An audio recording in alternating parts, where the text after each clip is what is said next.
바쁜 삶, 이익이 상충되는 삶, 번뇌가 큰 삶, 관계가 복잡한 삶 속에서 제가 살았으면 과연 수행할 수 있었을까 하고 정말 그렇게 생각합니다. 여러분 보면 정말 대단하다고 생각합니다. 여기서 훨씬 시승해요. 뭐 다양한 수행의 이익을 말할 수 있을 텐데, 좀 포괄적으로 말한다면, 수행을 정말 바르게 이해하고, 그 수행에 능숙해지면은, 자기가 이 순간, 우리가 사는 순간이 이 순간이니까, 이 순간 현재 자기가 뭐를 봐야 되고, 어떻게 봐야 하는지, 다시 말하면, 어떻게 살아야 하는지에 대한 명확한 이해가 생긴다고 생각합니다. 그게 이제 포괄적으로 말해서 수행의 큰 이익이다라고 이렇게 저는 생각하고 있습니다. 근데 요즘 수행이 단순하지가 않죠. 워낙 다양한 수행법들이 말해주고 있고, 다양한 이론들이 분화돼가지고, 아주 수승하지 않은 우리들이 길을 찾는 것은 단순하지가 않습니다. 여러 가지 이야기가 있고, 헤맬 수밖에 없죠. 저도 미얀마에서, 물론 저는 지금 이 수행이 맞다고 생각하고 있고, 이 수행을 만나기 전까지 미얀마에서 한 6년 정도 헤맸죠. 남방에서. 미얀마에서 5년, 스리랑카에서 1년 살았는데, 생각해보면, 부다 당시 때 부처님의 제자들의 수준을 한번 생각해보면, 아마 대다수가 문명이었을 거예요. 아주 지식적으로 따지면 아주 무식했을 거거든요. 그런 분들한테 부다가 수행을 가르쳤어요. 아마 아주 실천적이고 아주 단순했을 거라고 생각합니다. 수행 방법론이 있어서. 물론, 어떤 수승한, 깊이 있는 법에 대한 이해, 그런 것을 받아들일 수 있을 만큼 지혜가 성숙한 사람에겐 부탁해서 또 그런 법문을 하셨겠죠. 그렇지만, 일반 대중수행자, 일반적인 그런 수행자들을 대상으로는 아주 단순한 방법을 가르쳤을 거라고 생각합니다. 이 대인초경을 보다 보면요, 대인초경에 여러 가지 수행법들이 나오죠. 부탁께서 이 어떤 방법을 취하든지 결국 고통에서 벗어나는 열반에 이를 수 있다라고 말하고 계신데, 이렇게 말하고 있죠. 부탁께서 네 가지 자세라는 주제에 있어서 비구는 걸어가면서 걷고 있다라고 안다. 이게 수행 방법이죠. 얼마나 쉬워요, 사실은. 비구는 걸으면서 걷는 줄 안다. 이게 당신께서 비구들에게 하라고 한 수행 방법입니다. 나는 서 있으면서 서 있다라고 안다. 앉아 있으면서 앉아 있다라고 안다. 누워 있으면서 누워 있다라고 안다. 이게 행주자와 네 가지 자세에서 어떻게 수행해야 하는지에 대해서 부다가 설명하고 있는 곳입니다. 앉아 있으면 앉아 있는 줄 알고, 누워 있으면 누워 있는 줄 알고, 걸으면 걷는 줄 알고, 서 있으면 서 있는 줄 알아라. 이게 답니다. 그리고 부다께서 이걸 통해서도 고통의 끝 열반에 이를 수 있다라고 말씀하고 있습니다. 그런데 부다의 말씀을 우리 수행과 매치시켜서 우리가 하는 수행식으로 이해한다면은, 걷고 있다라고 할 때 자기 마음이 어디 있겠어요? 걸을 때 걷는 줄 안다면 자기 마음은 자기를 떠나지 않습니다. 관심이 자기에게 있어요. 마음이 자기를 향하고 있습니다. 지속적으로 자기를 향하고 있다 보면 저절로 처음에는 걷는 줄 안다라고 자기가 생각했지만 실제 알아지는 것은 느낌들, 소리들을 안다는 걸 발견할 겁니다. 지속적으로 자신에게 관심을 갖고 자신을 알아가다 보면 이렇게 마음을 자기 안에 두게 되면 자연스럽게 자신에게 실제로 일어나는 것을 알아가는 수행을 저절로 해 나가게 될 겁니다. 서 있을 때 서 있다고 알아도 마찬가지고, 누워 있을 때 누워 있다라고 알아도 마찬가지입니다. 항상 자기 자신에게 관심을 갖는 그런 방법을 부탁해서 이렇게 말씀하고 있는 것이죠. 그의 몸이 어떤 자세를 취하고 있던 그 자세대로 꿰뚫어 간다. 그 다음 나오는 수행 주제가 분명한 알아차림. 이것도 비슷한 내용을 갖고 있죠. 비구는 나아갈 때도 물러날 때도 분명히 알면서 나아가고 분명히 알면서 물러난다. 앞으로 볼 때도 돌아볼 때도 분명히 알면서 행한다. 구부릴 때도 펼 때도 분명히 알면서 행한다. 가사 바로 의복을 지닐 때도 분명히 알면서 행한다. 먹을 때도 마실 때도 씹을 때도 맛볼 때도 분명히 알면서 행한다. 대소변을 볼 때도 분명히 알면서 행한다. 걸으면서 서면서 앉으면서 잠들면서 잠을 깨면서 말하면서 침묵하면서도 분명히 알면서 행한다. 이제 부탁해서 주신 수행 주제입니다. 이 정도 주니까 아주 지적으로 떨어지는 분들도 수행할 수 있었을 겁니다. 걸으면서 알면서 걸어라. 먹으면서 알면서 먹어라. 화장실에 가서 대소변 볼 때 알면서 그렇게 대소변 봐라. 충분히 이해할 수 있는 것이고 충분히 실천할 수 있는 것이죠. 불교성이 아주 복잡한 게 아니다고 생각합니다. 이 법을 설명하는 말 가운데 이런 말이 있죠. 이 법은 와서 봐라라고 할 수 있는 법이다. 왜 와서 봐라라고 할 수 있는가? 내가 수행에 대해서 이해하지 못하고 법에 대해서 이해하지 못할 때는 이 말을 이해를 못했어요. 왜 와서 봐라라고 할 수 있는가? 그 사람이 와서 그 사람에게 너 느낌이 있다고 아느냐? 그 사람은 안다라고 말하지 않느냐? 그렇기 때문에 이 법을 와서 봐라라고 할 수 있는 법이다라고 말한다라고 붓다는 말하고 있습니다. 일반 보통의 사람이 이해할 수 있는 법이죠. 아주 특별한 사람, 아주 어떤 것을 깊이 개발한 사람만이 체험할 수 있는 법이라면 이 법을 와서 봐라라고 할 수 있는 법이 아닐 겁니다. 누구나 이해할 수 있고 누구나 체험할 수 있는 법이기 때문에 이 법을 와서 봐라라고 할 수 있는 법이다라고 부탁해서 그렇게 말씀하셨습니다. 수행이 복잡하고 우리가 알기 힘들고 힘들게 알아야 될 게 아니죠. 소리 듣는 것 자연스럽지 않습니까? 다음에 느끼는 것 자연스러워요. 눈 뜨면 보는 것 자연스럽습니다. 생각이야 끊임없이 일어나죠. 동작들 끊임없이 반복되는 어떤 동작들 이런 것들에 대해서 부탁해서 바르게 알라라고 말씀하셨습니다. 바르게 알아가다 보면 자연스럽게 이해가 생겨나고 그런 이해들이 자연스럽게 그 수행자를 바른 길로 이끌어 갈 것이다 라고 부탁께서는 말씀하고 있습니다. 수행을 하고 법을 이해하고 수행에 능숙해진다는 것은 점점 단순해진다는 것과 같은 어떤 괴를 같이 하는 것 같습니다. 점점 수행도 단순해지고 점점 좀 명확해져가는 어떤 그런 길이 곧 수행에 능숙해지는 길이다라고 이렇게 생각합니다. 여러분 수행 어떻게 하고 계신가요? 머리가 펴지는 것 같다고요? 이 수행을 하니까. 그럼 이 수행을 어떻게 하셨나요? 그러면 느낌이 생기면, 느낌이 알아지면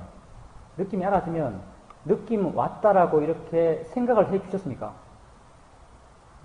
느낌 왔다라고 마음속으로 생각해주고 생각 일어나면 생각 일어났다라고 생각해주고 소리 들리면 소리 들린다고 생각해주시고 이렇게 하셨어요? 복잡해질 수 있어요. 근데 복잡해진다는 것은 기본적으로 바르게 했지 않기 때문에 복잡해졌어요. 사실은. 다음에 할 때는 그런 걸 그렇게 이름 지으려고 하지 마세요. 소리 듣는다, 느낌 일어났다, 생각 일어났다 이렇게 이름 지을 필요 없어요. 그사님께서 소리가 들렸죠. 그렇지 않습니까? 들렸기 때문에 그사님께서 그리고 들린 걸 알았기 때문에 소리 들렸다라고 생각을 일으킬 수가 있어요. 생각을 일으키기 이전에 소리가 들렸을 때 소리 들린 걸 알았어요.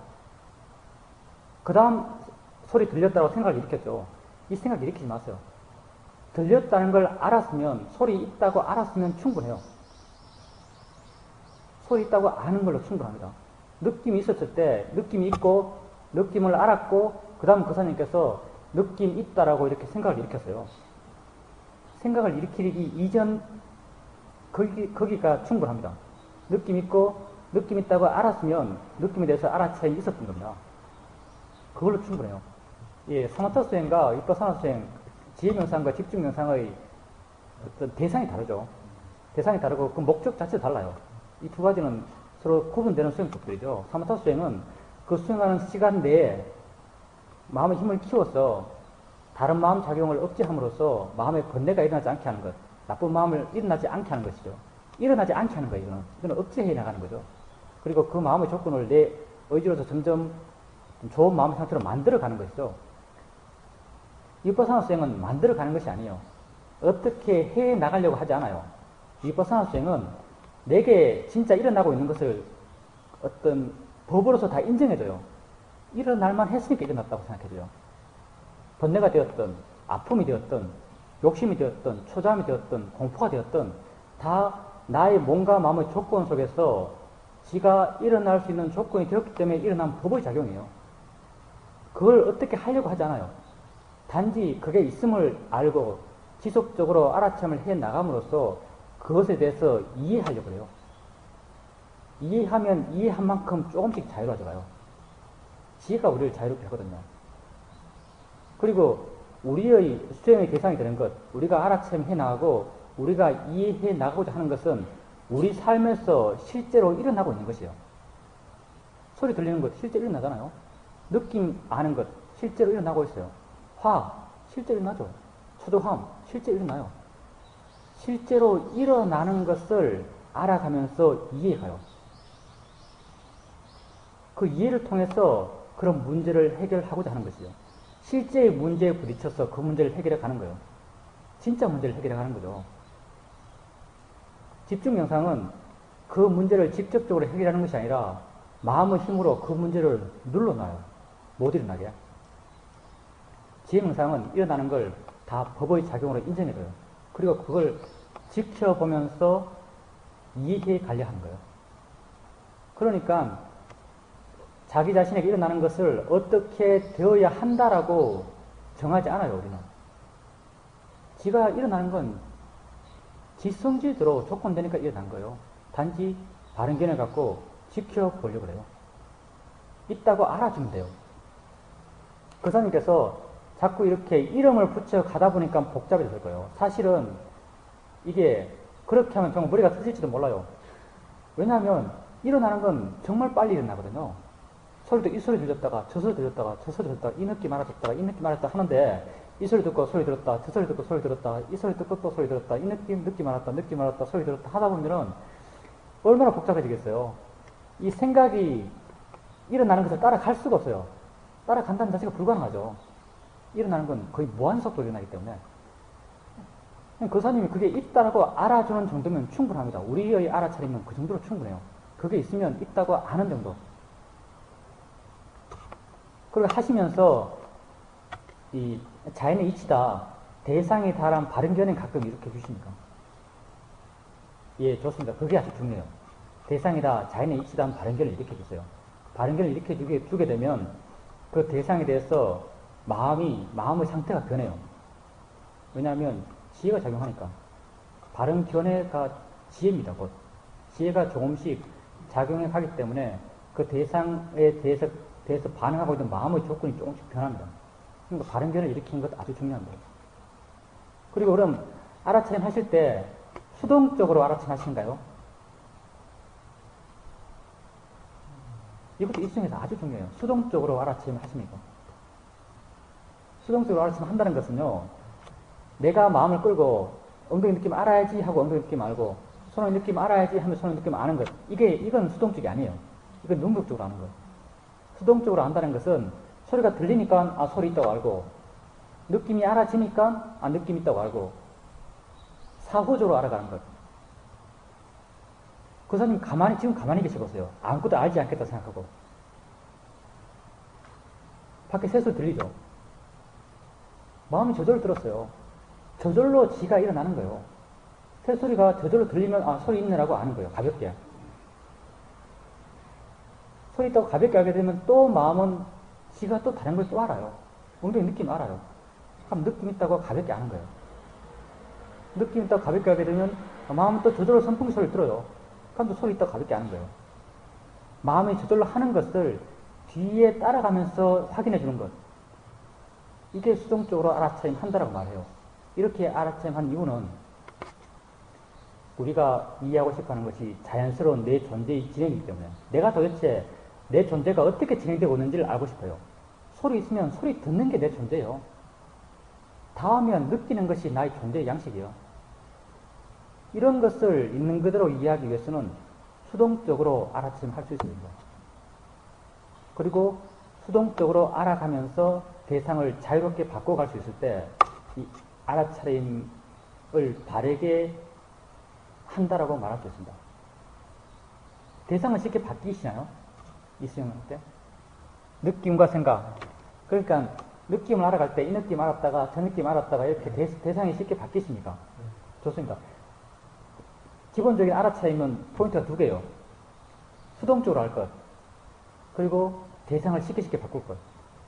대상을 쉽게 바꾸기 위해서 필요한 건요. 대상을 대충 보는 거예요. 대충. 우린 대충 보면 충분합니다. 대상을 대충 알고 있으면 쉽게 바뀌어요. 그리고 바른견해. 바른견을 일으키시고 수동적으로 알아가시고 대상을 바꾸면서 살아가고 있어요. 그리고 좌선만이 수행이 아닙니다. 실제 마음의 균형은요, 맨 처음 수행할 때는요, 마음의 균형이 좌선할 때보다 걸을 때 훨씬 잘 맞아요. 걷게 되면 마음이 깨어 있습니다. 우리는 깨어있는 마음이 중요해요. 걸을 때는 마음이 쉽게 깨어집니다. 왜냐하면 몸이 움직이게 되면 마음도 움직여요. 수행센터에서 주로 수행 프로그램을 좌선 1시간, 경행 1시간 이렇게 짜는 이유가 뭐냐면요. 좌선을 하게 되면 몸이 정적이 되죠.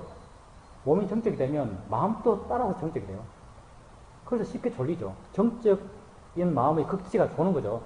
선정 아니면 조는 거 아니겠어요? 좋게 정적이 되면 선정이 되는 거고 나쁘게 정적이 되면 졸아요.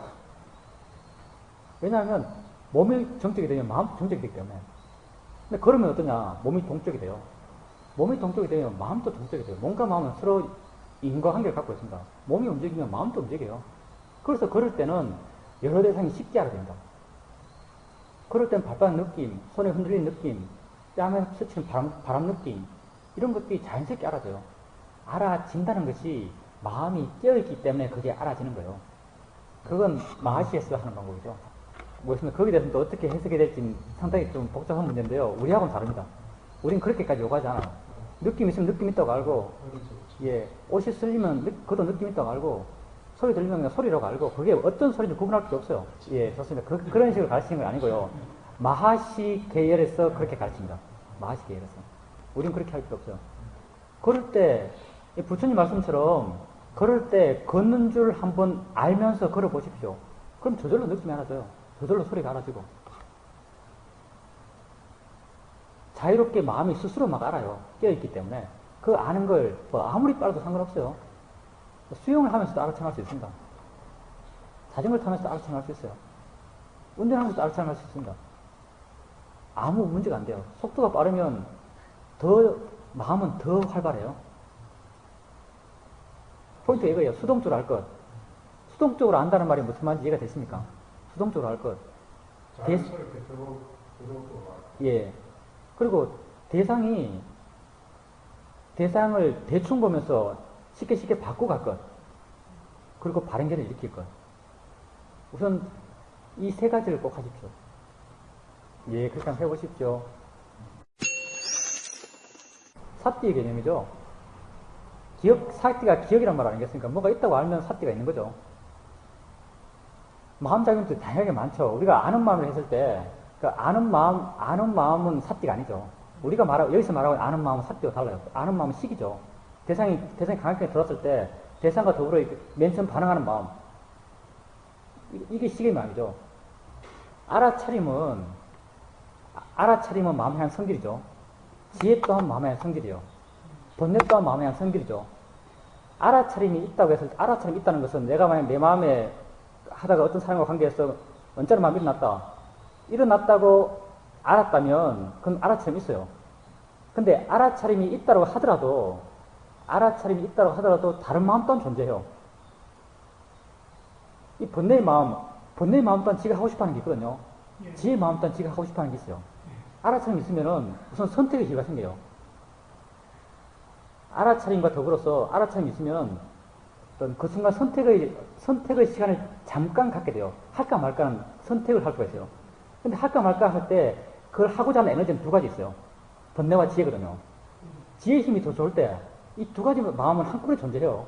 지혜의 힘이 더 좋을 때는 그런 화로서 말하고 화로서 행동하는 행위를 하지 않게 되죠. 근데 번뇌가 더 클 때도 많아요. 번뇌 힘이 더 좋을 때. 번뇌 힘이 더 좋으면 설령 알더라도 화로서 말하고 화로서 행동할 수 있어요. 그러니까 화로서 행동하지 않고 화로서 행동하고 말한다 하더라도 사띠가 없다고 말할 수 없어요. 사띠가 있지만 화로서 말하고 화로서 행동할 수 있어요. 그리고 화로서 행동하고 화로서 말하고 하는 것을 또 알아차림할 수 있어요. 그러니까 사띠와 지혜는 다르죠. 알아차림이 지혜를 보장하지 않아요. 근데 지혜는 알아차림을 보장해요. 지혜가 있으면 알아차림은 반드시 있어야 돼요. 근데 알아차림이 있다고 하더라도 지혜가 반드시 있다는 보장은 없어요. 습관생활보다는 만약 그게 몸은 충분히 쉬었다고 생각하지만 마음은 충분히 쉬지 않았다고 생각할 수 있습니다. 우리 마음이란 게 정말 알 수 없는 어떤 무한한 가능성들을 갖고 있거든요. 거사님 예를 든다면은 거사님이 만약 뭐 일주일 이전에 아주 힘든 일을 했다. 힘든 일을 한동안 했다. 그리고 마음이 아주 힘들었다고 느끼고 있다. 그리고 마음이 이 힘든 것을 모두 다 힘든 게 이만큼 사이에 있으니까 이만큼을 모두 다 소멸하기 위해서는 마음이 많이 쉬어야 된다고 믿고 있다면 마음이 믿고 있다면 필요가 뭘로 와요? 마음이 조건 지어진 대로 우리 상태를 만들어요. 예를 들어서 방에서 자선하다가 불 끄면요 마음의 힘이 순간 뚝 떨어져요. 왜냐하면 마음이 불을 끄면 둔해져야 한다 이런 어떤 시스템을 갖고 있거든요. 그래서 불을 끄면 마음이 확 약해져요. 그러니까 마음에서 어떻게 믿고 있는가에 따라서 우리 어떤 뭔가 어떤 이후의 마음의 작용의 반응이 잇따라서 오죠. 그래서 결이라는 게 중요해요. 결이가 어느 정도 힘을 갖고 있거든요. 예를 들어서 그 사람이 그렇게 쭉 쳐졌을 때 마음이 이제 좀 깨끗하게 깨어있을 때 이렇게 하면 결이 해보세요. 아 이제 다 쉬었다. 이제 피로가 다 풀렸다. 정말 결이가 아디타라는 게 힘이 있거든요. 아디타나가 그래서 합니다. 마음에게 길을 가르쳐 주는 거예요. 아디타라는 게. 이게 강하게 내가 어떤 결의를 일으키면요. 그 결의가 작용을 해요. 내 마음의 조건을 그 결의가 만들어 가는 거예요. 그래서 어떤 내가 바람직하다는 상태가 조금 힘을 갖고 그게 지속이 돼요. 이게 저녁에 잠잘 때 내일 아침에 3시에 깨야지. 3시에 깨야 해. 꼭 깨야 해. 3번 해보십시오. 3시 비슷하게 깨요. 이게 아디타나의 힘이거든요. 이런 아디타나가 결정적으로 또 어디서 작용하는가? 선정이 들 때 1시간 선정에 들겠다고 그때 사마디는 마음의 파워를 키우는 거거든요. 선정이 든 사람은 파워가 엄청나게 커요. 이런 사람들이 마음이 선정 들기 직전에 1시간 선정에 들리라 하고 결의하거든요. 그럼 1시간 딱 들어요. 1시간 딱 지나서 딱 깨서 시계 딱 보면 1시간 지났어요. 진짜로. 어떤 사람 뭐 이렇게 하는 거 하면서 어떤 사람이 표현하기를 원더풀하게 표현하도 자기가 15분 들겠다 하고 딱 들어서 딱 깨니까 15분 딱 지나가 있는 거예요. 표도 안 틀려요. 그리고 원더풀 하다고 지금. 그게 아디타나요. 마음이 힘이 좋으면 좋을수록 이 아디타나가 더 어떤 적극적으로 어떤 그 변화를 일으켜요. 얘가 아무 마음 물어보시죠. 우리 다 불안전하게 알거든요. 아니, 불선님 말이 틀릴 리는 없고요. 근데 한 마음이 여러 가지 것을 아는 것이 아니고요. 그러니까 한순간 여러 가지 마음이 일어나서 여러 가지 작용을 한다라고 말을 해요. 각각의 것을 아는 마음은 각각의 마음이죠. 그리고 이런 말을 하기 전에 항상 내가 전제를 붙이는 게 있어요. 뭘 붙이냐면요. 우리의 지혜의 수준에서는 이런 말을 붙여요. 우리의 지혜의 수준에서는 한순간 여러 가지 마음이 일어나서 여러 가지 작용을 한다라는 말을 붙이거든요. 내가 우리의 지혜의 수준에서는 이 말을 붙인 이유가 그 아비담마 그 이야기 때문에 그래요. 이게 피해갈 구멍을 만들기 위해서. 아비담마에서는 한순간 한마음만 있죠. 이게 마음의 절대 전제예요. 한순간 한마음이란 거. 마음의 절대 전제죠. 근데 이건 부처님의 지혜에서 그렇거든요. 우리는 실제 지금 이렇게 선풍기 소리와 새 소리를 함께 듣고 있다면 뭐가 먼저고 뭐가 뒤인지 우리는 구분할 지혜가 없어요. 내가 손바닥을 붙이고 있어요. 손바닥에 그 느낌이 있나요? 근데 동시에 엉덩이도 느낌이 있어요. 그렇죠? 이 두 가지가 한꺼번에 하나 지고 있어요. 그렇다면 이 순간순간 한순간 마음이 한 번은 손, 한 번은 엉덩이, 한 번은 손, 한 번은 엉덩이 이렇게 왔다 갔다 할 건데 뭐가 앞이고 뭐가 뒤고 뭐가 앞이고 뭐가 뒤고 한마음은 우리가 구분할 능력이 있는가? 능력이 없어요. 이런 능력이 없기 때문에 이 말을 붙이는 거예요. 제가 우리의 지혜 수준에서는 이걸 구분할 수 없다는 거죠.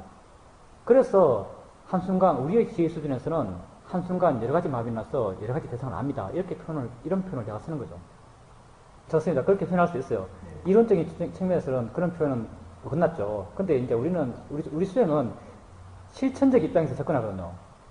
지금 이 순간에 내게 어떻게 알아주고 있는가. 실제 내게는 한순간 다 일어난 것처럼 알아져요. 내가 구분할 능력이 없기 때문에. 내게 지금 그렇게 일어나고 있기 때문에 그렇게 일어나고 있다고 표현하는 거거든요. 우리는. 실제 거사님 자신에게 그렇게 일어나고 있어요. 거사님은 그럼 그런 이론을 모르는 사람들 어떻게 생각하겠어요? 아비담마 내용이 그렇게 나와 있어요. 그건 인정해요. 사실 내가 모르죠. 우리가 그렇게 확인할 수 없는데요. 아비담마 이론은 그렇게 말하고 있어요. 아비담마의 정의죠. 근데 우린 실천적으로 접근해요. 지금 현재 실제로 내게 어떻게 알아주고 있는가 이게 우리 관심이죠. 내 지혜 수준에서 할 수 있는 만큼 하는 거예요. 아라한들 간의 지혜 수준의 차이가 엄청나게 많이 나죠. 최고의 아란이 붙다고 최하의 아란은 아무것도 없고 그냥 번뇌만 멸한 분. 뭐 최하라는 표현 좀 이상하지만 아무 능력 없고 선정도 없고 아무것도 없는 상태에서 번뇌만 멸한 분도 존재해요. 아라는 가운데. 그러니까 이분들은 자기가 할 수 있는 만큼 자기의 지혜 수준에서 알 수 있는 자기의 실제 일어남들을 알아간 거죠. 우리에게 지금 이렇게 알아지기 때문에 이렇게 알아가는 것입니다. 우리는. 시험에서 그렇게 말하고 있죠. 예, 시험에서 이렇게 알아차림 하고 있어요. 예, 맞습니다. 도사님께서 이제 우선은 화를 어떻게 대처하는지 알았기 때문에 그렇게 할 수 있습니다. 화가 났을 때 화났다고 우선 알아야 된다. 알아야 되고, 그리고 화를 보면서, 이건 자인이치야, 대상이라고 바른견을 일으켜 줍니다. 그러면 화로부터 좀 더 자유로워져요. 화로부터 좀 더 물러나게 되죠. 이렇게 물러나는 힘이 좋아지면 좋아질수록 화의 지배를 점점 적게 받아요. 그리고 화를 객관적으로 봐나가죠. 보살님께서 지금 한 건 여기까지거든요. 화 있다고 아시고, 이건 화지, 이건 자연의 이치지, 대상이지, 내가 아니지, 지 혼자 일어났지, 이렇게 알고 있는 바를 계속 투영하면서 이렇게 말해주면 점점 이건 대성화돼요. 이런 상태에서 이제 좀 마음이 여유가 있다 보니까 스스로 생각하죠. 화내지 말아야지. 옛날에 화내봤자 끝이 안 좋더라. 이런 어떤 그런 의지를 일으키죠. 화를 따르지 않으려는 의지를 일으켜요. 그렇게 일이 좀 잘 돼갔어요. 근데 이제 화를 지켜보면서 자연이지 대상이지 하면서 점점 물러나죠. 물러나면서 화를 이렇게 객관적으로 봐나가요. 봐나가면 점점 화를 이해가요. 아직 화를 깊이 이해한 건 아니거든요. 화를 점점 이해가세요. 이게 마음이다라고 조금씩 이해가는 거예요. 이게 내가 아니다가 조금씩 이해가는 것이요. 그리고 화가 하는 말들을 듣고 화가 하고 싶어 하는 어떤 행동들, 충동들을 봐나가요. 그러면서 어떤 화가 일으키는 말들, 화가 일으키는 생각들이 어떤 것인가를 이해가요. 화는요, 오직 하나의 성질이에요. 점점 더 나쁘게 가려는 성질이에요. 화가 일으키는 생각은요, 점점 더 나쁜 이야기를 만들어가요. 실제보다 더 나쁘게 만들어가요. 그리고 또 화는 어떤 생각을 갖고 있냐면 파괴적인 행위와 말을 하도록 만들어요. 나를 하여금. 그리고 파괴적인 행위와 말을 하게 되면 속이 시원할 거야 라는 환상을 줘요. 화가 그런 말을 하기 전에 화는요, 그렇게 화로서 말하고 그렇게 화로서 행동하고 나면 내가 속이 시원할 거야. 복수했다고 만족할 거야. 이런 환상을 줘요. 근데 실제로 말하고 실제로 행동해버리면요, 이 환상이 가짜였던 게 분명해요. 더 괴로워요. 화가 더 커져요. 이런 것을 보살님께서 나중에 이렇게 우리가 화에 대해서 바른 견을 일으키고 화 있다고 알고 하는 것은 화를 이해하기 위해서 그래요. 이런 이해가 점점 커지면요. 이런 이해가 점점 커져가면은 나중에는 지금은 보살님이 많은 경우 노력으로 이 문제를 해결했지만요. 나중에는 화가 일어나면 화를 안 믿어요, 우선. 화 났네. 화가 무슨 말을 하면요. 쟤는 또 저렇구나. 근데 실제는 제가 말하는 것과 실제는 달라라고 마음은 알아요. 그러면 화를 따르고자 하는 마음이 잘 안 생겨나요. 이렇게 수행을 해 나가면서 화를 계속 지속적으로 이해해 나가게 되면 점점 이런 지혜로서 화의 문제를 해결해 나가게 돼요. 보살님께서도 해보셨지만 그때도 화가 났어요. 그리고 화가 보살님 자식이죠. 애죠. 애에 대해서 이런 말을 막 해나가요. 걔가 어떤 상황일 거다. 걔가 얼마나 잘못했다. 막 말을 해나가고 있어요. 나중에 돌아와서 그 애가 직접 이야기해봐요. 그 상황이 어떤 상황이라고 대화를 해보면 보살님이 생각했던 스스로 막 생각을 굴리고 있던 그 상황보다는 나쁜 상황이 아니에요. 화가 항상 거짓말해요. 화는 무조건 거짓말하는 마음이에요. 욕심도 마찬가지고. 그리고 이런 것을 계속 지속적으로 일어날 때마다 계속 알아가다 보면 화를 이해가요. 그래서 우리가 이해가 중요하다 그래요. 나중에는 보살님이 노력할 필요도 없어요. 이런 이해가 저절로 어떤 문제를 해결해 나가요. 그런데 익숙하기 때문에. 알아차리는 것 더불어서 우리의 이해란 것이요. 아무것도 없는 상태에서 생각으로 막 굴려가지고 이게 뭐지 저게 뭐지 이래서 저런가 저래서 저런가 해서 생각 사유의 결과로서 생겨난 이해가 아니에요.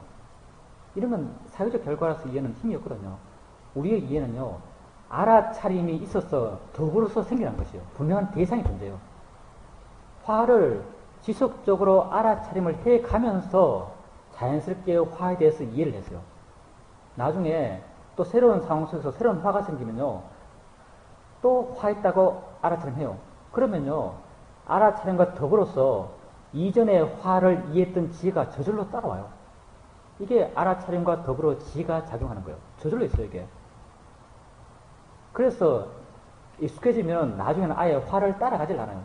걔는 걔네대로 지 혼자 놀고 있어요. 그러면서 난 그 마음을 믿지 않아요. 그렇게 되었을 때 이게 힘들지가 않아요. 보살님은 사실 그 여행 갔을 때 화로 하지 말아야지라고 하지만 화로 하고 싶어 하는 마음이 끊임없이 일어나면서 그런 욕구를 계속 느꼈을 거예요. 욕구를 느끼고 억제하고 느끼고 억제하고 이렇게 나갔을 거예요. 근데 화에 대한 이해가 깊어지면요. 그런 게 필요가 없어요.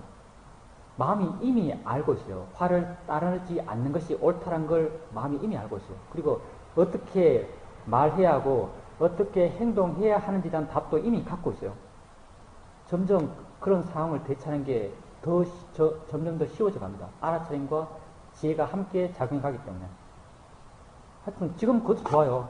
알아차림이 있었기 때문에 알아차림과 더불어서 어떤 지혜가 있었기 때문에 옛날과 다르게 행동할 수 있었던 겁니다. 근데 계속 그렇게 알아가 보십시오. 점점 그게 쉬워지고 점점 이해로서 그 상황을 대처할 수 있습니다. 예, 그게 우리 수행의 목적입니다. 행복해지게 하는 거죠. 옛날보다 고통을 적게 받기 위해서 우리는 수행합니다. 그게 애매한데요. 근데 선정이 뭐냐? 이것도 사실은 통일된 답이 없어요. 선정이 뭔가? 이제 우리가 우선 사마타 수행만 봤을 때요. 수행을 다 한번 논해봅시다. 사마타 수행. 옛날에 우리나라 전통 사마타 수행은 우리나라에 없었죠. 맨 처음 가서 파옥에서 우리나라 수행자들이 맨 처음 전통 사마타 수행을 접했어요. 그때 이제 파옥 수행법에 대한 옳고 그름이 논쟁이 많죠. 근데 그 논쟁은 대부분이 파옥 이빠사나 수행의 논쟁이었어요. 파옥 이빠사나 수행이 옳고 그런가 여기에 대한 논쟁이었거든요. 파옥의 사마타 수행은 성경대로 나오는 것이기 때문에 파옥 사마타 수행에 대해서는 사람들이 그건 사마타 수행은 맞다라는 것이 일반적 동의였어요. 근데 이제 수행 사람들이 또 이게 개척자들 있잖아요. 개척자들이 또 이런 수행 찾고 저런 수행 찾고 하면서 하다가 이제 태국 쪽의 수행을 접하게 됐어요, 스님들이. 우리 멤버들 가운데 이제 어떤 스님들은 몇몇 스님들이 태국 아참 브라함 스님의 수행을 접하게 됐거든요. 이제 호주까지 가서 수행하고 온 사람들이 있어요. 그 중에 누구는 책도 번역했죠. 놓아버리기 이런 책도 번역을 했는데 거기서도 기본적으로 선정이 있어야만 도와 가를 얻을 수 있다고 주장해요. 아참 브라함 스님. 아주 명확하게 책에 써놨어요. 선정 없이 안 된다. 사실 이건 테라와다 전통 교리는 달라요. 선정 수행 안 된다는 주장을 하고 있어요. 그리고 거기서도 기본적인 선정 수행의 방법으로 아나빠나를 해요. 근데 거기 선정 수행을 했던 사람이 왔어요. 그리고 파워에서 수행했던 사람도 있죠. 나도 파워에서 수행했고, 우리가 옛날에 한번 모여서 토론한 적이 있어요. 사마타 수행에서. 아참 브라움 스님 사마타 수행 이렇게 하고, 파워의 사마타 수행 이렇게 하는데 하면서 펴놓고 이렇게 토론을 했는데, 마지막 결론은 이 두 사마타 수행은 완전히 다른 사마타 수행이라는 거였어요. 사마타 수행법 또한 통일되지 않아요. 뭐가 옳은 사마타 수행인지 우리는 몰라요. 근데 대체로 그때 모인 우리들이 합의라 그럴까요? 결론 비슷하게 내린 것은 아참 브라움 스님이 하는 사마타 수행이 바른 것 같다는 결론을 내렸어요. 일부 스님도 거기 있었어요. 멤버 가운데 한 명이요. 아참 브라움 스님의 사마타 수행은 버리면서 선정이 들어요. 그리고 니미타 같은 경우도 차이점을 말하면 니미타 같은 경우도 파옥에서 니미타가 뜨면요, 기본적인 마음의 힘이 좋아지고 니미타가 뜨면요, 머릿속으로 어떤 생각을 하든 어떤 번뇌를 일으키든 니미타는 안 사라져요. 근데 아참 브라움 스님의 사마타 수행에서는 마음이 거의 번뇌가 없어야 니미타가 떠요. 그리고 니미타가 뜨고 있다가도 어떤 번뇌가 일어나면 이 그냥 사라져버려요. 전혀 달라요. 그리고 또 재밌는 이야기, 뭐 수행 관련된 이야기니까 재밌게 들어보십시오. 내가 파옥 수행 하는 사람들 여럿 알지만 그 중에서 제일 파옥에서 사실은 진짜 선정은 아주 드물거든요. 파옥에서 선정이라고 부르지만 대체로 선정이 들었다 하더라도 다 소리도 듣고 주변 상황을 다 인식을 해요. 근데 그게 선정의 기본 정의와는 다르거든요. 선정은 아직 대상이 되는 하나의 대상, 관념적 대상과 그걸 대상하는 한 마음이 전혀 안 변한 상태로 지속되는 거예요. 그래서 1초와 1분, 1시간이 똑같아요, 선정은. 근데 이런 선정, 완벽한 선정에 드는 사람은 아주 극소수예요. 나는 한국 사람 가운데 단 한 명을 알아요. 이 한 명이 1시간 동안 완전한 선정이 들어요. 완전한 선정이 들지만 이 완전한 선정을 자기가 통제하지 못해요. 다시 말하면 들고 싶어서 들거나 나가고 싶어서 나거나 있고 싶은 만큼 있지를 못해요. 그냥 하다 보면 들어가고 있다 보면 나오고 이런 상태인데 최대한 1시간까지 들 수 있는 사람이에요. 근데 저는 이만큼 들 수 있는 이 사람 외에는 몰라요. 근데 이 사람이 파옥수행을 하다가 이제 미얀마 너무 오래 살아서 지겹다 싶어서 이제 스리랑카로 갔어요. 스리랑카에 갈 때 같이 그 파옥에서 선정을 닦은 스님, 선정 단계 수행을 해 나오던 스님과 같이 갔어요. 2명이 갔어요. 2명이 스리랑카 가서 스리랑카 그 수행 센터 이름을 스리랑카에도 가서 꾸띠에 살면서 공짜로 밥 먹고 살 수 있는 센터가 하나 있어요. 외국 사람들이 가끔 가요. 이름은 잊어버렸는데 거기 가서 이제 같이 수행을 했어요. 수행하다가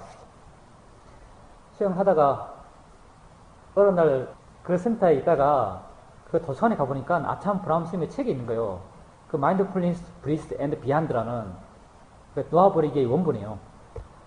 그 책이 있는 거예요. 아참 브라움 스님의 책이. 그 책 2명이서 같이 읽어봤어요. 읽어보니까 선정 수행하고 거기도 입파선을 하는 거예요. 자기들 생각에 자기들은 선정 수행 기본적으로 닦았으니까 선정은 거의 둘 다 무색해 선정까지 다 했으니까 파옥에서 한번 선정 수행은 제껴주고 입파선화 수행만 하면 되겠나 하고 이렇게 수행을 했어요. 근데 아무리 해도 수행 진도가 안 나가는 거예요. 근데 그때 아참 브라움 스님 수행센터에서 6개월 동안 수행했던 스님, 이 해안 스님인데 스님이 여행한다고 하다가 거기 센터에 왔어요. 그 센터에서 셋이 만난 거예요. 그 사람은 책 보고 공부했고 해안 스님은 실제 거기서 수행했던 사람이잖아요. 해안 스님한테 거기 수행에 대해서 이렇게 이야기를 들었어요. 거기서 사마타 수행을 이렇게 하고 이렇게 수행이 진도 나간다고. 해안 스님이 수행 초반기 수행을 상당히 잘했어요. 지금은 어느 정도인지 모르겠지만. 그 스님들이 해안 스님들 그 말을 듣고 사마타를 처음부터 다시 닦았어요. 자기들이 파옥에서 닦은 사마타 수행과 야참 브라움 스님이 말하고 있는 사마타 선정 수행은 완전히 다르다라는 걸 알고 처음부터 사마타 수행을 새로 했다 그래요. 그 사람들이 직접 드는 거예요. 사마타 수행법에 있어서도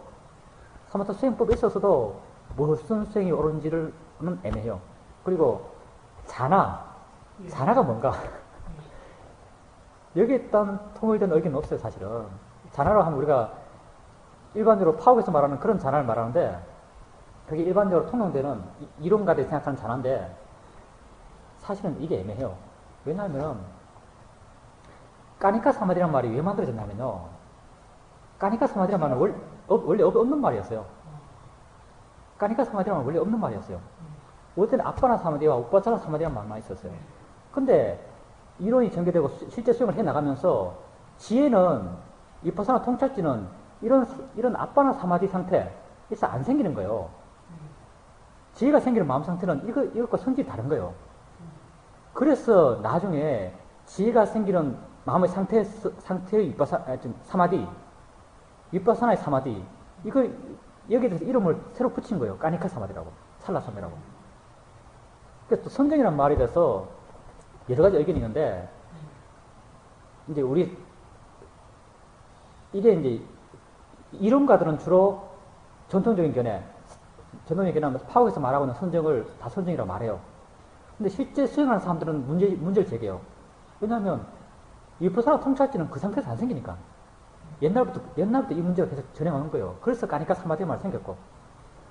그래서 무엇이 바른 선정인가? 삼마사마디가 도대체 뭔가?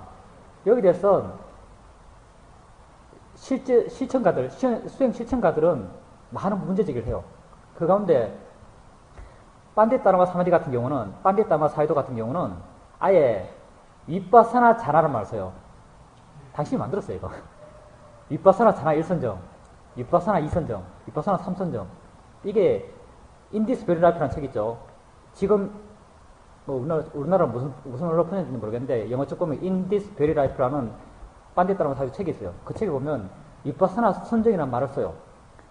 그리고 선정에 대해서 문제 제기를 하는 게 경전적 근거를 보면은 부처님이 맨 처음 출가하셔서 맨 처음 배우는 게 사마타 수행이에요. 그러니까 비비상 서정까지 다 닦아요. 무색계 선정을 닦았다는 말은 색계 선정을 닦았다는 말이거든요. 색계 사선, 무색계 사선 다 닦았어요. 그리고 이게 아니라고 하고 고행하세요. 고행하시고 또 고행이 아니라고 하시고 보리수 밑에 앉으시면서 어떤 마음이 열반을 향하는 마음일까를 생각하세요. 그러면서 생각해내는 게 당신이 7살 땐가 5살 땐가 사과나무 밑에서 들었던 새끼 초선을 생각하세요. 그때 그 마음이 열반을 향하는 바른 마음이구나라고 아세요. 그리고 그것을 바탕으로 또 선정을 닦아 나갔어요. 그럼 문제가 생기죠. 사과나무 밑에서 닦았던 그 선정은 뭐고, 당신이 맨 처음 출가해서 외도 수행자에서 닦았던 그 새끼 선정은 뭔가. 경제적 근거를 보면 이 두 개는 전혀 다른 성격을 갖고 있는 것 같거든요. 이 두 개가 어떻게 차이 나는가 우리는 몰라요. 이것도 초선이고 이것도 초선이죠. 부처님께서 이거는 열반에 이르는 길이 아니라고 버리세요. 이 선정들은. 이 차이를 우리는 몰라요, 사실은. 그리고 모르겠습니다. 그렇게 받아들일 분도 있겠지만 하여튼 그러니까 이제 외도 수행자들 하는 탁한 선정도 바른 선정이고 그 선정 자체를 가지고는 열반에 있지 못하니까 부처님께 버리셨다. 그리고 나중에 7살 때 농경지 할 때 사과나무 밑에서 들었던 그 선정을 떠올리면서 아, 선정을 통해서 가야 되겠구나 해서 그 선정으로부터 닦아 나가셔서 열반을 이루셨다. 뭐 이렇게 볼 수도 있겠습니다. 근데 뭐 그렇게 보는 사람도 있을 수 있겠지만 예, 어떤 사람은 이 두 개가 어떻게 다른가에 있어서 문제의식을 갖습니다. 그리고 이제 우리 사회도께서도 선정에 대해서 선정이 사실 수행 방법론에 있어서 항상 마지막 문제의 핵심이 되는 건 선정이에요, 사실은. 바른 선정이 뭔가. 사회도께서 이 문제의식을 갖고 있죠. 물론 사회도가 말하는 바른 선정은 나와 동일합니다. 뭐 같은 수요민의 어떤 패턴을 갖고 계시니까. 사회도께서도 한번 미얀마에서 아주 유명하다는, 당신이 누구누구를 하는데 난 누군지 모르죠. 미얀마에서 아주 유명하던 아비담마 마스터에게 이 문제를 물어봤다고 합니다. 그거 만나가지고 바른 선정이 뭡니까? 라고 물어봤답니다. 그러니까 그 마스터께서 사마타 선정은 좋은 선정이라고 부를 수 있지 바른 선정이라고 부를 수 없다라고 말했다고 합니다. 왜냐하면 사마타의 선정에서는 존재에 대한 욕심이 상존하기 때문에 사마타 선정 상태에서 죽으면 아주 오래 사는 무색계 선상 가거든요. 왜 그러냐면 그 시간이 계속 길어지기를 원하는 마음의 에너지가 있기 때문에, 지속되기를 원하는 마음의 에너지가 있기 때문에 그렇게 오래 사는 세상으로 가요. 이게 바로 존재에 대한 욕심이죠. 그러니까 이 사마타 선정에는 존재에 대한 욕심이 존재하기 때문에 이건 좋은 선정이라고 부르지 삼마사마디는 아니다. 이렇게 그분이 말했다고 합니다. 그리고 위빠사나의 선정, 위빠사나 선정은 지혜로서 대상에 대해서 반응하지 않고 대상에 대해서 좋고 나쁨의 견해를 일으키지 않기 때문에 지혜로 인해서 생겨나는 마음의 고요함, 이런 고요한 상태에서는 이런 존재에 대한 욕망이 없기 때문에 위빠사나 수행을 통해서 생겨나는 선정이 삼마사띠, 바른 선정이라고 한다라고 그렇게 그분이 말했다고 합니다. 사회도께서 우리가 갖고 있는 삼마사띠라는 견해에 대한 어떤 합리성 내지는 근거를 하실 때 가끔 말씀하시는 그 경우죠. 당신이 옛날에 그 문제를 의식을 갖고 그분에게 이렇게 물어보니까 그분이 이렇게 답하더라라고 말씀하신 적이 있습니다. 그게 애매해요. 도화과를 얻을 때 3대 상태죠. 선정성을 하지 않은 사람이 도화과를 얻을 때는 초선의 선정 상태가 같죠. 그 마음 상태가. 그건 아비담의 이론이죠. 그리고 선정이 그럼 도화과에 반드시 필요한가?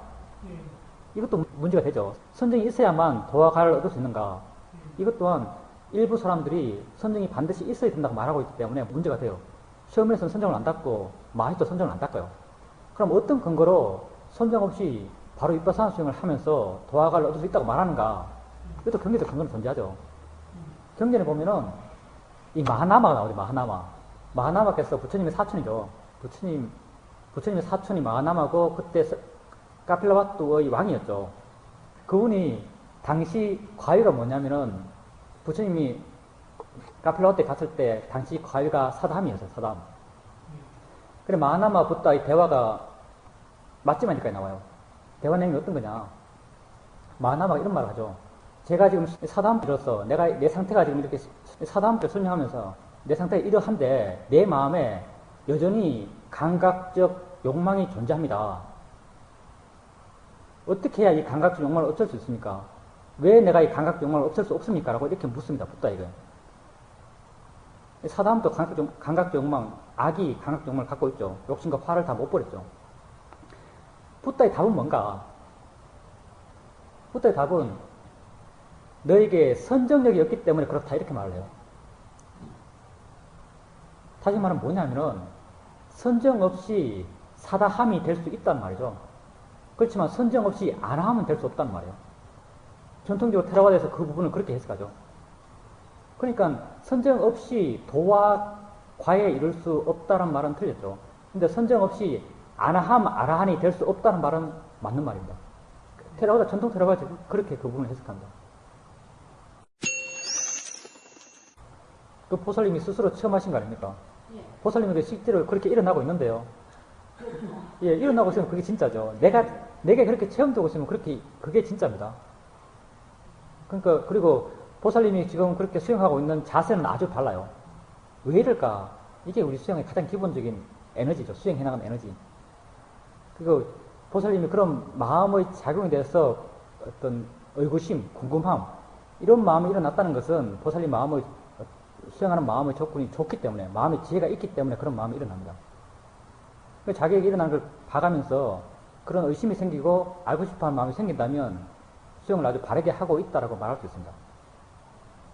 답은 없어요, 사실은. 마음이 그래요, 그냥. 왜 그럴까요? 몰라요. 한번 알아보십시오. 마음이 지가 먼저 일어날까요? 어디서 일어날까요? 마음이 일어난다는 게 뭘까요? 신기하지 않나요? 마음을 보게 되면 정말 신기해요. 조건이 없다고 느껴질 뿐이죠. 내가 조건을 모를 뿐입니다. 조건 없이 일어나는 건 없어요. 그거 자꾸 보시면 보살님이 이해합니다. 그렇게 일어나는 게 도대체 뭐지? 마음이라는 게 뭐지? 우리가 교과서에 일어나는 어떤 그런 일어남들이 뭐지? 이런 것에 대해서 말을 하면 아주 단순하고 좀 유치하게 표현할 수밖에 없지만 보살님 이해는 그런 단순함 속에 아주 깊은 뜻을 함유하고 있는 그런 이해들이 마음에 생겨나요. 마음 스스로가 이해가요. 보살님이 그렇게 일어나는 걸 계속 봐가십시오. 마음의 작용을 계속 알아가 보세요. 그러면 마음이 뭔가를 알아가요. 그렇게 일어나는 게 뭔지, 왜 일어나는지. 보살님 내부에서 그런 의문들에 대한 해결책들, 답들이 조금씩 나올 거예요. 어떤 그 마음이 사마디는 아니죠. 사마디라는 것은 마음의 고요한 성질이에요. 그때 사마디라고 하는 것은 여러 가지 것이 일어나고 있죠. 손의 느낌, 발의 느낌, 이런 것도 여러 가지 소리도 들리고 있고 여러 가지 것이 일어나고 있는데 그 전체 그 아는 것은 가만히 있어요, 여기. 가만히 있다는 것은 다시 말하면 이 일어나는 것에서 이 마음이 반응하지 않는 것이요. 이렇게 마음이 반응하지 않는 그 마음의 상태, 이걸 사마디라고 부르는 거예요. 대상이 여러 가지 알아지지만 마음은 고요해요. 반응하지 않기 때문에. 이게 사마디가 있어요. 근데 그리고 이 마음 자체는 우리는 이걸 아는 마음이라 그래요. 그리고 이 마음은 언제나 내 전면에 있어요.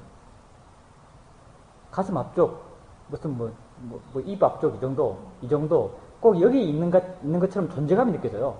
실제 마음이 있다라고 내가 확인될 수 있는 건 아니지만 여기 있는 듯이 느껴져요. 맞습니다. 있는 듯이 느껴져요. 이것도 재밌어요. 이것도 우리 마음의 습관이거든요. 왜냐하면 마음은 위치가 없어요. 사실 여기 있다는 건 여기 있다라고 말하면 마음에 더 틀린 거죠. 법은 위치가 없거든요. 파라마타는 어디에서 일어나는 게 아니에요. 그냥 존재할 뿐이에요. 이것도 신기한 거죠. 파라마타의 신비함이요. 그냥 존재할 뿐이지 어디에 있는 게 아니에요. 근데 어디 있다라고 느껴지니까 왜 여기 있다고 느껴지는가? 왜 여기 있다고 느껴지냐면요. 우리가 뭔가를 알 때는 전면만 알아요. 머리 뒤에는 몰라요. 시각적으로 앞은 보기 때문에. 그래서 우리가 뭔가를 알고, 뭔가 그 대상을 알면요. 그 대상이 꼭 앞에 있는 것처럼 우리가 관념을 만들어내요. 뒤에 있다고 만들어지질 않아요. 앞에 있다고 만들어져요. 그래서 꼭 마음의 존재감이 여기서 느껴져요. 그러면, 그럴 때는 그냥 계속 안다는 걸 계속 아시면 됩니다. 안다는 걸 계속 알아가시면 돼요. 그러면 그게 바로 아는 마음에 대해서 계속적으로 알아차림 하고 있는 것이요. 그걸 찾으려고 하지 마세요. 그냥 그게 있다라고 계속적으로 알아가시면 됩니다. 아니죠. 소리 없다는 걸 아는 마음이 있다는 거죠. 소리 듣는 마음은 사라졌죠. 그건 보살님께서 마음의 상존성을 완전 믿기 때문에 그렇게 말하는데요. 내가 잭 하는 한 소리 들을 때, 잭 하는 한 소리를 들을 때도 마음은 이미 많이 바뀌었어요. 수많은 마음이 벌써 바뀌었어요. 당연히 소리가 사라졌을 때도 또 수많은 마음이 바뀌어서 그 소리 없음을 아는 거죠. 그러니까 한 소리를 한 마음이 지속적으로 듣는 게 아니죠. 한 소리를 마음이 계속 변하면서 듣는 거죠. 아비담마적으로 말하면 한 물질 대상으로 마음이 16번이 나죠. 16번 마음이 변하면서 한 대상을 아는 거죠. 한 소리를 한 마음이 계속 듣는 게 아니란 말입니다. 그게 법의 성질이 다르기 때문에, 마음이 다르기 때문에 달라요.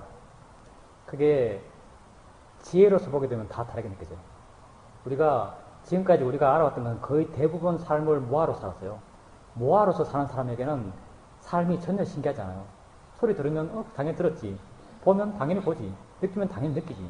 근데 지혜 있는 사람에겐요. 지혜 있는 사람에겐 삶의 현실이, 삶의 진짜가 정말 신기해요. 소리 듣는 것, 무한한 신비를 갖고 있는 거예요. 느끼는 것, 실제의 법은 정말 무한히 신기해요.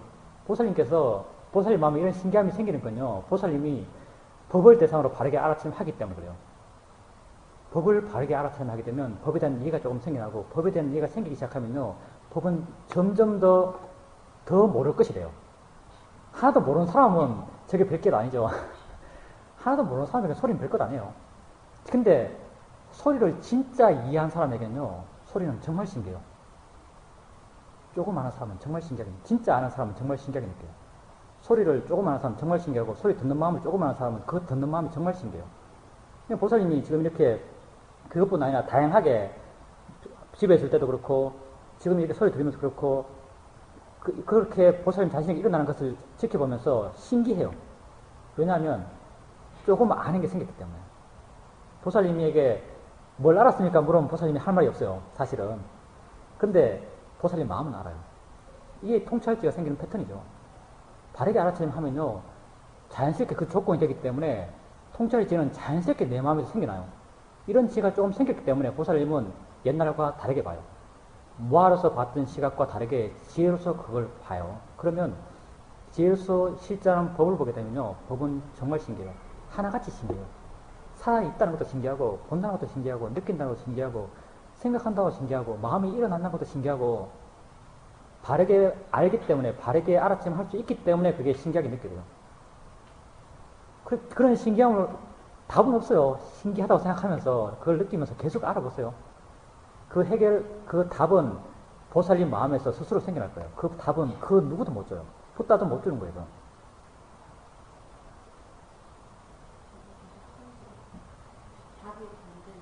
예.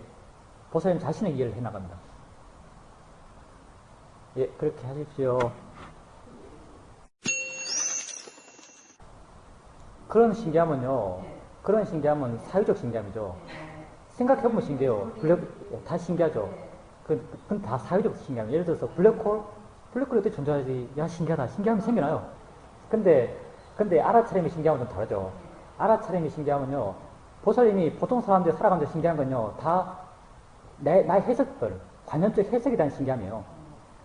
뭐가 보이면은, 저기 초가 저렇게 보이면, 저 보이는 하얀색, 색깔이 하얗게 보인다는 하얀 그게 신기해요. 하얗다라고 하는 것은 나의 해석이거든요. 근데, 여기 이 수행을 해나가면서, 이 수행을 통해서 신기한 건요, 법이 신기해요. 실제 하는 법을 자기가 알아차면 할 수 있었을 때, 그 법의 일어남이 신기한 거예요. 세상 사람들이 신기한 거하고는 그 대상이 다르죠. 세상 사람들은 자기가 해석한 그 해석이 신기한 것이고요. 수행을, 이 위파사나 수행을, 지혜명상을 바르게 했을 때, 그 지혜명상을 바르게 하는 사람이 신기한 건요, 자기 자신에게 실제로 일어나고 있는 파라마타의 법의 일어남이 신기해요. 대상이 다른 거예요. 그리고 세상 사람이 신기한 건 해결책이 별로 없어요. 신기할 뿐이죠. 근데 위파사나 수행에서 일어나는 법에 대한 신기함은 해결책이 존재해요. 통찰지라는 해결책이 스스로 일어나요. 통찰지가 생기기 위한 구체적 방법도 존재해요. 그게 우리 수행법이죠. 그러니까 그 신기함과는 약간 궤를 좀 달리하죠. 살아있으면서 수행해야죠. 당연히 생활 때 들어가죠. 예, 당연히 그렇습니다. 지금 우리 자세를 하는 것 또한 생활하는 그 여러 가지 자세 가운데 하나입니다. 수행을 능숙하게 하려면요, 능숙하게 한다는 것은 계속적으로 알아참이 이어지게 할 수 있어야 됩니다. 부탁께서 말씀하셨지 않습니까? 화장실에서 대수변 보면서도 수행해라라고 말하고 있습니다. 이렇게 수행할 수 있는 수행법을 하셔야죠. 수행이라는 것이요, 특정한 시간, 제한된 장소에서 열심히 해서 또 성과물을 내는, 이게 수행이 아니죠. 부탁가 가르친 수행은요, 이런 식으로 너희 삶을 살아가라라는 것이요.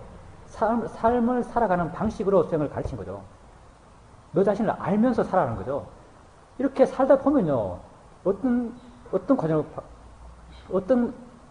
수행이 진보된다는 것, 아까 그사님께서 수행이 진보된다는 걸 이렇게 해가면서 어떤 조건이 맞춰져서 도학을 얻어가는, 열반을 성취하는, 이걸 이제 말씀하셨는데, 이것도 무조건 맞죠. 근데 이건 너무나 멀기 때문에, 우리가 말하기가 힘들어요.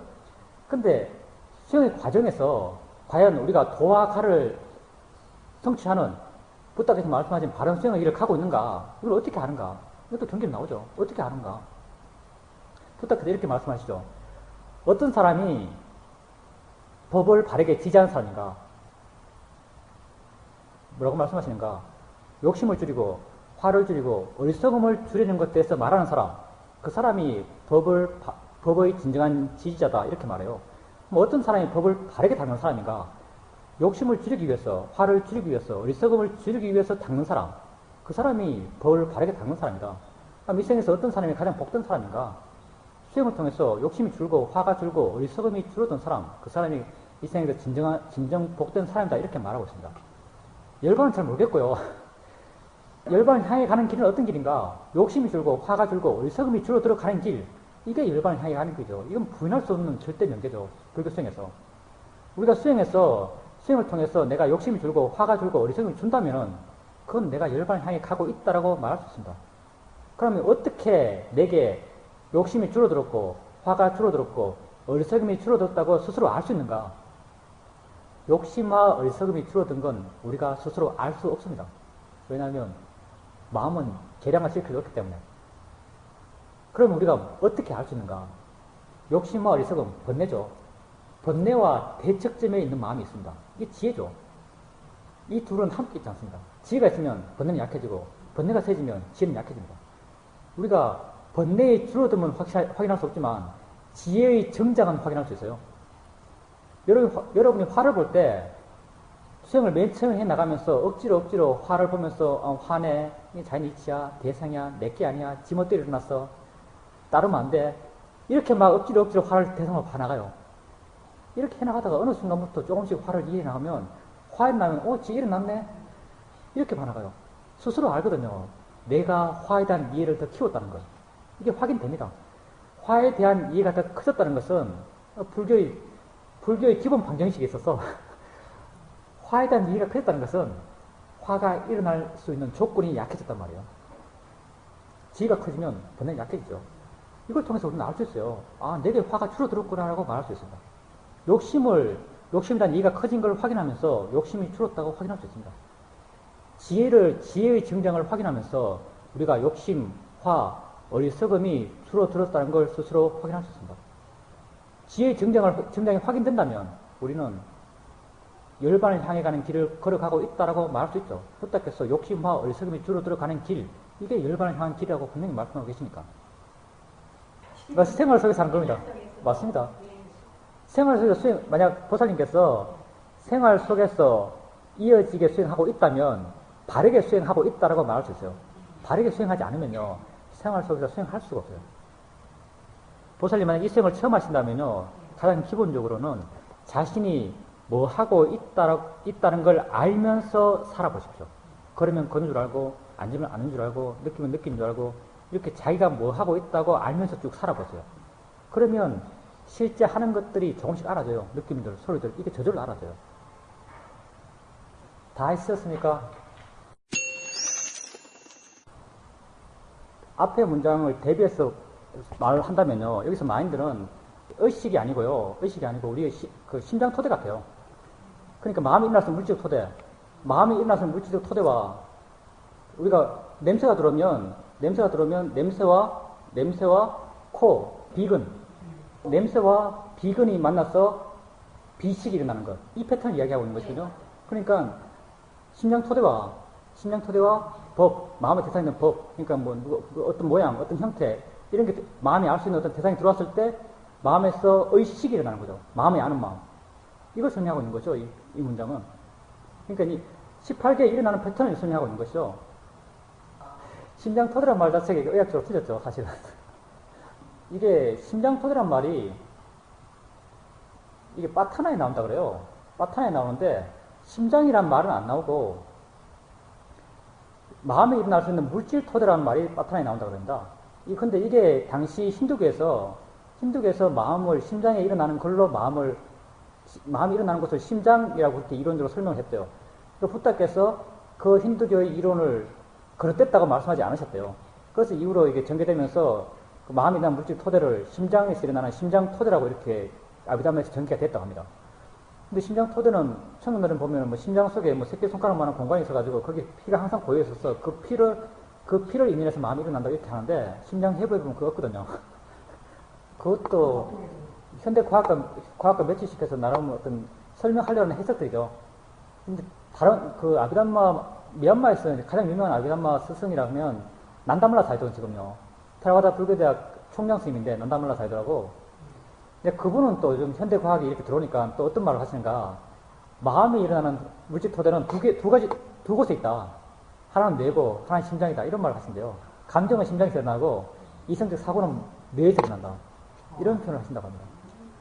근데 어디 있다라고 표현하는 건, 그리고 심장 토대에서 재밌는 이야기는 또 어떤 게 있냐면요. 정말 마음이 심장에서 일어난다. 그래서 분명하다는 증거가 될 수 있는 사건들이 몇 개 있어요. 어떤 사람이 이제 그냥 평범한 회사원이고 평범하게 보통처럼 살았어요. 그러다가 심장이 안 좋아서 심장을 이식했어요. 이식하기 앞에 이 사람이 변했어요. 운동도 엄청 열심히 하고 위험한 거 뭐 스카이 점프 이런 거 막 하고 아르바이트도 막 하는 거예요. 가족도 이상해. 이 사람이 심장 이식을 하니까 삶이 달라진 거예요. 그래서 이게 누구 심장인가 하고 알아봤대요. 그랬더니 이 사람이 하는 행동들을 원래 이 심장의 주인이 했던 거예요. 원래 이 심장의 주인이 스턴트맨이었대요. 이런 일도 있습니다. 이게 다큐에서 봤어요.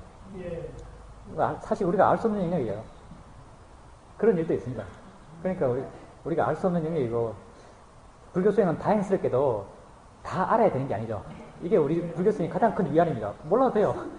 하나만 제대로 알면 돼요. 우리 아는 것만 해나가면 되겠죠. 우리 지혜의 수준에서. 하여튼 재밌는 이야기 많습니다. 예, 그렇게 수행해 보십시오.